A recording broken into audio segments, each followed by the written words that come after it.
प्यारे विद्यार्थियों, जब देश में संकट पड़ा हो तब जो लोग केवल दूर खड़े देखते रहते हैं वह प्रतिकार का कोई प्रयत्न नहीं करते, वे शत्रुओं को आनंद देने वाले होते हैं। हम देशभक्त बने और मुसीबत के समय देश के साथ खड़े हों, ऐसा मेरा संदेश है। आज की इस वीडियो में हम कक्षा 10वीं के 5th चैप्टर समांतर श्रेणियां अर्थमेटिक प्रोग्रेशन एक्सरसाइज 5.1 को स्टडी करेंगे। पहले दो सवाल हम पहली वीडियो में कर चुके हैं। हम थर्ड क्वेश्चन से स्टार्ट करते हैं। निम्नलिखित में से प्रत्येक एपी के लिए प्रथम पद और सार्वंतर लिखिए। तो हमारे पास क्या होगा, जैसे फर्स्ट पार्ट है, हमारे पास ये एपी दी हुई है, समांतर श्रेणी दी हुई है, तो हम एपी को लिखेंगे। हम पहले पार्ट को करते हैं। यहाँ पर एपी दी हुई है 3, 1, घटा 1, घटा 3, बिंदी बिंदी बिंदी। अब ये कहता है प्रथम पद लिखिए, तो हम क्या करेंगे, प्रथम पद, तो ये 3 प्रथम पद है तो हम लिख देंगे प्रथम पद, इसको हम ए कहेंगे। ये कितना होगा, 3। अब निकालना है सार्वअंतर डी, कितना होगा, हम दूसरे पद में से पहला पद निकाल घटा देंगे, a2 माइनस a1, कितना हो जाएगा, a2 है 1 घटा a1 3, तो कितना आ जाएगा, घटा 2। ये हमारा इस पार्ट के लिए आंसर हो गया। इसी प्रकार जैसे सेकंड पार्ट है, हम एपी लिखेंगे, एपी बराबर है घटा 5, घटा 1, 3, 7 ऐसे। फिर प्रथम पद, तो प्रथम पद कितना हो जाएगा, ए जो शुरू में दिया हुआ है घटा 5। फिर निकालेंगे सार्वअंतर डी, उसके लिए फॉर्मूला है a2 माइनस a1, a2 कितना है, घटा 1 माइनस a1, ये माइनस पहले ही है तो माइनस से माइनस प्लस हो जाएगा 5, बराबर है घटा 5 जमा 5 घटा 1, तो कितना आ जाएगा 4। ये हमारा इस पार्ट के आंसर हो गया। नेक्स्ट इज हमारे पास थर्ड पार्ट है, हम लिख देंगे एपी बराबर 1/3, 5/3, 9/3, 13/3। तो प्रथम पद क्या हो जाएगा बच्चों, 1/3। सार्वअंतर डी,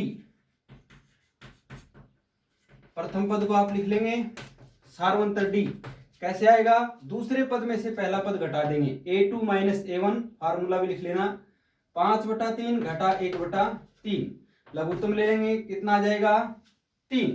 तो ऊपर वाली संख्याएं एज इट इज आएंगी क्योंकि नीचे दोनों के 3 है, तो 5 घटा 1 कितना आ गया, 4/3। ये इस पार्ट के लिए आंसर हो गया। नेक्स्ट इज हमारे पास दिया हुआ है, ये एपी है, इसमें हम प्रथम पद लिखेंगे a बराबर 0.6, सार्वअंतर डी, ये थर्ड पार्ट के लिए हमारा सार्वअंतर मैंने निकाला है। फोर्थ पार्ट में सार्वअंतर डी क्या हो जाएगा, दूसरे पद में से पहला पद घटा देंगे, a2 माइनस a1, दूसरा पद कितना है 1.7 माइनस पहला पद कितना है 0.6, तो कितना आ जाएगा बच्चों, 7 में से 6 गया 1, फिर पॉइंट 1 में से 0 गया 1। इस प्रकार से हम इस क्वेश्चन को सोल्व कर सकते हैं। प्यारे बच्चों, यदि अभी तक आपने इस चैनल को सब्सक्राइब नहीं किया है तो सब्सक्राइब जरूर करें, वीडियो को अंत तक देखें। यदि आपको वीडियो अच्छी लगती है तो लाइक और शेयर जरूर करें। यदि आपका कोई सुझाव है तो कमेंट बॉक्स में जाकर के कमेंट भी जरूर डालें। ज़्यादा से ज़्यादा बच्चों तक इस चैनल को आप पहुंचाएं ताकि इसका लाभ मिल सके। हमारा फोर्थ क्वेश्चन है, ये कहता है निम्न में से कौन कौन सी एपी हैं। हमारे पास ये कुछ श्रेणियां दी हुई हैं, अनुक्रम दिए हुए हैं, इनमें से हमें बताना है कि कौन कौन एपी हैं। यदि एपी हैं तो कहता है कि उसके अगले 3 पद निकालिए और सार्वअंतर निकालिए। तो जैसे मैं इसमें 15 पार्ट हैं, कुछ सिलेक्टेड पार्ट में यहाँ पर लेकर के चलता हूँ। जैसे हमारे पास फर्स्ट पार्ट है, इसमें दिया हुआ है, तो हम लिखेंगे फर्स्ट पार्ट श्रेणी, आप अनुक्रम लिख सकते हैं, श्रेणी लिख सकते हैं, एक ही बात है। ये है 2, 4, 8, 16, इस तरह से चलते जाएंगे। तो हम कैसे पता चलेगा कि ये एपी है, तो हम क्रमागत पदों का अंतर निकालेंगे। तो हम पहले 2 पदों का अंतर निकालते हैं, इसको कहेंगे D1। तो दूसरे पद में से a2 माइनस a1 कर देंगे, कितना जाएगा 4 घटा 2, ये 2 आ गया। अब D2 अगले दो पदों का अंतर निकालेंगे। A3 माइनस A2 कितना आ जाएगा? A3 8 है माइनस A2 कितना है? 4। 8 में से 4 गया 4। हम देखते हैं कि दूसरा अंतर बराबर नहीं है, तो हम लिख देंगे क्योंकि D1 बराबर नहीं है D2। यहां हम लिख सकते हैं क्रमागत पदों का अंतर समान नहीं है, इसलिए यह AP नहीं है, AP नहीं है। नेक्स्ट क्वेश्चन के लिए सेकंड पार्ट हमारे पास है, हम लिख देंगे श्रेणी बराबर, ये लिख देंगे। फिर हम सार्वंतर निकालना शुरू करेंगे। तो D1 पहले दो पदों का अंतर निकालेंगे, कितना आ जाएगा? 5/2 घटा 2 बराबर लघुत्तम लेंगे 2 आ जाएगा, 5 यूं का यूं रहेगा, 2 दूनी 4, 5 में से 4 गया 1/2 आ गया। D2 अगले दो पदों का अंतर, तो 3 घटा 5/2 करेंगे, लघुत्तम 2 आ जाएगा हमारे पास, 3 2 तिया 6 घटा 5, ये भी 1/2 आ गया। तो फिर अगला अंतर चेक करेंगे, वो हो जाएगा D3, कितना आएगा? फोर्थ जो पद है उसमें से थर्ड को घटा देंगे, 7/2 घटा 3 बराबर लघुत्तम लेंगे 2 आ जाएगा, 7 घटा 2 तिया 6, 1/2। तो हम देखते हैं कि प्रत्येक बार अंतर समान है, तो हम लिख देंगे क्योंकि क्रमागत पदों का अंतर समान है, क्रमागत पदों का अंतर समान है। यह हम लिख सकते थे D1 बराबर D2 बराबर D3, इसलिए यह श्रेणी एक AP है, एक AP है। अब इसने कहा था यदि AP है तो उसके अगले 3 पद भी निकालिए। सार्वंतर तो हो जाएगा 1/2, तो हम लिख देंगे सार्वंतर, सार्वंतर D, ये आ गया 1/2। अगले 3 पद निकालने हैं, तो हमारे पास 4 पद दिए हुए हैं, हम 5वां पद निकालेंगे। इसके नीचे लिखेंगे A5, वो क्या हो जाएगा? चौथे पद में सार्वंतर जोड़ देंगे। चौथा पद कितना है? 7/2। सार्वंतर हमने निकाला था 1/2, अभी आया था, लघुत्तम ले लेंगे 2 आ जाएगा, 7 + 1 बराबर 8/2, 2 से 8 कट जाएगा 4, तो हमारे 5वां पद 4 आ गया। इसी प्रकार छठा पद निकालेंगे, तो कितना हो जाएगा? 5वें पद 4 में सार्वंतर 1/2 जोड़ देंगे, लघुत्तम ले लेंगे 2 आ जाएगा, 2 चौका 8, 8 में 1 जोड़ेंगे 9/2। इसी प्रकार 7वां पद निकाल देंगे, तो 9/2 छठा पद है उसमें 1/2 जोड़ देंगे, लघुत्तम 2 आ जाएगा, हमारे पास हो जाएगा 9 + 1 यानी कि 10/5, 10/2। 10 को 2 से भाग करेंगे तो कितना रह जाएगा? ये 5। तो हमारा 7वां पद कितना हो गया?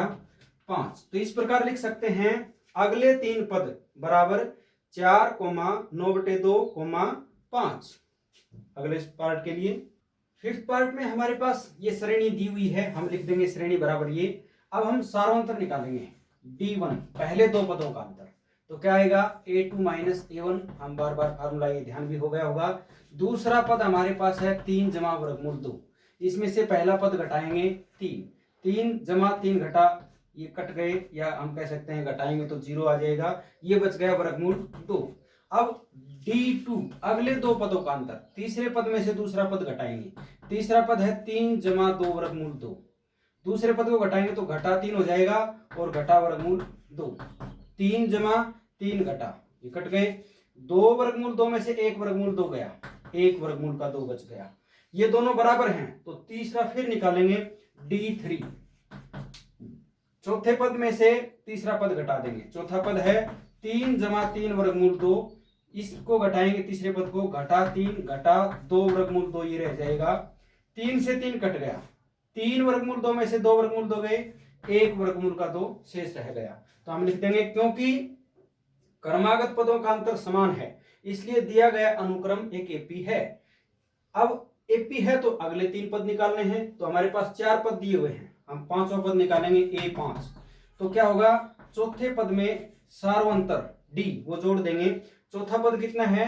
3 + 3 वर्गमूल 2, इसमें सार्वंतर हमारा वर्गमूल 2 आ गया। इसको जोड़ेंगे तो हो जाएगा 3 जमा 3 वर्गमूल 2 और 1 वर्गमूल 2, ये हो गया 4 वर्गमूल 2। इसी प्रकार छठा पद निकालेंगे तो वो हो जाएगा 3 जमा 4 वर्गमूल 2, इसमें वर्गमूल 2 सार्वंतर था उसको जोड़ दिया, ये हो गया 3 जमा 5 वर्गमूल 2। इसी प्रकार से सातवां पद आ जाएगा, इसमें 3 जमा 5 वर्गमूल 2 छठा पद था, उसमें सार्वंतर वर्गमूल 2 जोड़ दिया तो ये बन गया 3 जमा 6 वर्गमूल 2। इस प्रकार से हमारा ये आंसर हो जाएगा। नेक्स्ट क्वेश्चन के लिए यहां पर ये श्रेणी दी हुई है, हम पहले दो पदों का अंतर निकालेंगे। D1 ये हो जाएगा A2 जो कि 0.22 है माइनस 0.2, कितना आ जाएगा 2 एज इट इज, 2 माइनस 2 0, फिर 0.0, फिर नेक्स्ट टू टर्म्स का डिफरेंस क्या आ जाएगा, हम 0.222 ये हमारे पास है, इसमें से 0.22 को डिफर करेंगे, सब्ट्रैक्ट करेंगे तो कितना आ जाएगा 2 एज इट इज रहेगा, फिर 2 में से 2 गया 0, 2 में से 2 गया 0.0। हम देखते हैं कि ये दोनों बराबर नहीं है तो यही स्टॉप करेंगे, हम लिख देंगे because D1 is not equal to D2, या हम कह सकते हैं क्रमागत पदों का अंतर समान नहीं है, इसलिए दिया गया अनुक्रम A के P नहीं है। प्यारे बच्चों हमारा 11th पार्ट है, बीच के 2-3 पार्ट आप खुद कर सकते हैं, बहुत आसान है। हमारे पास ये दिया हुआ है तो हम लिख देंगे श्रेणी बराबर a स्क्वायर a की पावर 3 a की पावर 4। अब हम अंतर निकालेंगे, पहले दो पदों का अंतर निकालेंगे। D1 क्या हो जाएगा a स्क्वायर माइनस a, हम दोनों में से a कॉमन ले सकते हैं तो ये कितना आ जाएगा a माइनस 1। फिर D2 अगले दो पदों का अंतर निकालेंगे, कितना हो जाएगा a की पावर 3 माइनस a स्क्वायर बराबर, दोनों में से a स्क्वायर कॉमन ले सकते हैं तो कितना आ जाएगा, यहाँ जाएगा a माइनस 1। हम देखते हैं a माइनस 1 इक्वल है, लेकिन ये a स्क्वायर तो ये इक्वल नहीं है, तो हम लिख देंगे because D1 is not equal to D2, या क्रमागत पदों का अंतर समान नहीं है, इसलिए दिया गया अनुक्रम A के P नहीं है। ये हमारा इसके लिए सॉल्यूशन हो जाएगा। नेक्स्ट पार्ट इज हमारे पास 12th पार्ट है, यहां पर दिया हुआ है, हम लिख देंगे श्रेणी बराबर वर्गमूल 2, मैं लिख लेता हूं, श्रेणी है वर्गमूल 2 वर्गमूल 8 वर्गमूल 18 वर्गमूल 32 एंड सो ऑन। तो देखो बच्चों वर्गमूल 2 यूं का यूं रहेगा, थोड़ा सा और इसको शुद्ध कर लेते हैं। वर्गमूल 8 ये एक बड़ा परफेक्ट नंबर निकालते हैं, परफेक्ट स्क्वायर नंबर, तो 4 आएगा, 4 दूनी 8, या आप इसके गुणनखंड कर लेंगे तो 8 को गुणनखंडित करेंगे तो आएगा 2 चौका 8, 2 दूनी 4, इनका जोड़ा बन गया तो 2 वर्गमूल से बाहर, ये अकेला वर्गमूल के अंदर रहेगा। इसी प्रकार 18 इसको आप फैक्टराइज करेंगे तो ये आ जाएगा 3 वर्गमूल 2, क्योंकि 18 के टुकड़े करते हैं तो 2 × 18 3 × 9, इनके जोड़े बन गए, 3 बाहर आ गया 2 वर्गमूल के अंदर। इसी प्रकार से ये 4 वर्गमूल 2 हमारा आ जाएगा। अब हम क्रमागत पदों का अंतर निकालते हैं, कितना आएगा 2 वर्गमूल 2 में से वर्गमूल 2 घटा देंगे, ये आ जाएगा 1 वर्गमूल का 2। इसी प्रकार से D2 ये होगा 3 वर्गमूल 2 घटा 2 वर्गमूल 2, ये आ गया वर्गमूल 2। D3 4 वर्गमूल 2 में से 3 वर्गमूल 2 घटा देंगे, हमारे पास आ जाएगा वर्गमूल 2। तो हम देखते हैं सभी पदों का अंतर समान है, क्रमागत पदों का अंतर समान है, इसलिए दिया गया अनुक्रम A के P है, ये बात हम लिख लेंगे। अब अगले पद निकालने हैं तो हमारे पास ये 4 पद दिए हुए हैं, 5वां पद निकालेंगे। क्या होगा, जो हमारा चौथा पद है वर्गमूल 32, जिसको हमने क्या कहा 4 वर्गमूल 2, इसमें सार्वंतर जोड़ देंगे, सार्वंतर कितना आया वर्गमूल 2, तो ये बन गया 5 वर्गमूल 2। हम इसी फॉर्म में इस क्वेश्चन को लिखेंगे, इसके आंसर को, तो क्या होगा 5 का वर्ग करेंगे, अंदर चला जाएगा 5 5 25 गुणा 2, तो ये हो जाएगा वर्गमूल 50। इसी प्रकार छठा पद क्या हो जाएगा 5 वर्गमूल 2, जो हमारा 5वां पद आया था, इसमें सार्वंतर वर्गमूल 2 जोड़ देंगे तो ये हो जाएगा 6 वर्गमूल 2। 6 को अंदर लेके जाएंगे तो वर्ग हो जाएगा 6 छिका 36 गुणा 2 बराबर 36 दूनी 72, ये वर्गमूल 72 आ जाएगा। सातवां पद निकालेंगे तो क्या होगा, छठा पद आया था 6 वर्गमूल 2, इसमें सार्वंतर वर्गमूल 2 को जोड़ देंगे तो कितना बच जाएगा, बन जाएगा 7 वर्गमूल 2। 7 का वर्ग करेंगे अंदर चला जाएगा, 7 7 49 गुना 2 बराबर 49 दूनी 98। तो इस प्रकार से हमारे ये अगले 3 पद हो जाएंगे। अब देखो बच्चों, हमने ये जो आंसर है इसी फॉर्म में, जिस फॉर्म में क्वेश्चन दिया था उसी फॉर्म में लिख दिया। नेक्स्ट पार्ट है 13th, इसमें ये हमारे पास दिया हुआ है, हम लिख देंगे श्रेणी बराबर वर्गमूल 3 वर्गमूल 6 वर्गमूल 9 वर्गमूल 12, एच टी चलेंगे। तो हमारा पहले 2 पदों का अंतर निकालते हैं D1, वो क्या होगा, दूसरे पद में से दूसरा पद है वर्गमूल 6, उसमें से पहला पद वर्गमूल 3 घटा देंगे तो ये हमारे पास आ गया। हम यहां से ऐसा कर सकते हैं कि वर्गमूल 3 कॉमन ले सकते हैं, तो 3 से भाग जाएगा 3 दूनी 6, तो ये वर्गमूल 2 आएगा क्योंकि वर्गमूल के 3 से भाग दिया है। वर्गमूल 3 बाहर चला गया, घटा 1 इसके स्थान पर बच गया। अब D2 निकालते हैं, वो कितना होगा, वर्गमूल 9 घटा वर्गमूल 12। अब 9 का वर्गमूल कितना हो जाएगा, 3, क्योंकि ये 9 3 का वर्ग है तो इसका वर्गमूल निकालेंगे 3 आ जाएगा, घटा 12, ये 4 तिया 12 और 4 का वर्गमूल हो जाएगा 2, वर्गमूल में 3। हम देखते हैं क्या ये दोनों बराबर हैं, बराबर नहीं है, तो हम लिख देंगे क्योंकि D1 is not equal to D2, इसलिए दिया गया अनुक्रम A के P नहीं है। नेक्स्ट क्वेश्चन के लिए हमारे 14th पार्ट में दिया हुआ है श्रेणी 1 की 2 3 की 2 5 की 2 7 की 2 कोमा बिंदी बिंदी बिंदी। तो हम देखते हैं 1 का वर्ग कितना होगा, 1 9, 3 का वर्ग 9, 5 का वर्ग 25, 7 का वर्ग 49। आगे इसी प्रकार चलते जाएंगे। हम पहले 2 पदों का अंतर निकालेंगे D1 जो कि 8 हो गया, D2 16, ये दोनों बराबर नहीं है तो हम लिख देंगे दिया गया अनुक्रम के P नहीं है। बहुत सिंपल है, आप इजीली कर सकते थे। इसी प्रकार से 15 पार्ट है 1 का स्क्वायर 5 का स्क्वायर 7 का स्क्वायर 73, ये दिया हुआ है।